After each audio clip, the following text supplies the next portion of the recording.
কসবাকাণ্ডে এবার গ্রেপ্তার ল কলেজের সরকারি নিরাপত্তারক্ষী নাম পিনাকি বন্দ্যোপাধ্যায়। আটক করে রাতভর জেরার পর তাকে গ্রেপ্তার করল পুলিশ। ধৃত গার্ডের ভূমিকা খতিয়ে দেখছে পুলিশ। ঘটনায় গ্রেপ্তারি বেড়ে দাঁড়ালো 4। শুক্রবার সকাল থেকে কসবার আইনি কলেজে গণধর্ষণের ঘটনা নিয়ে তোলপাড় পড়ে।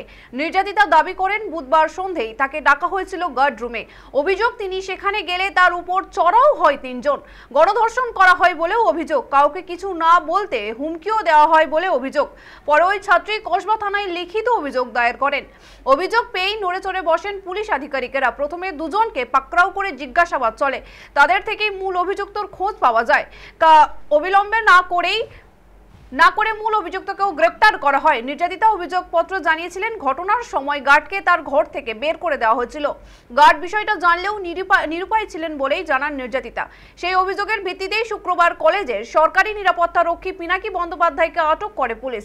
বুধবার ঠিক কী ঘটেছিল গার্ডরুমে, তার কি ভূমিকা ছিল, কেন ঘটনার পর কলেজ কর্তৃপক্ষ বা থানায় জানাননি, এখনো বহু প্রশ্নের মুখোমুখি হতে হয় তাকে। শনিবার সকালে আইনি কলেজের গার্ডকে গ্রেপ্তার করল পুলিশ।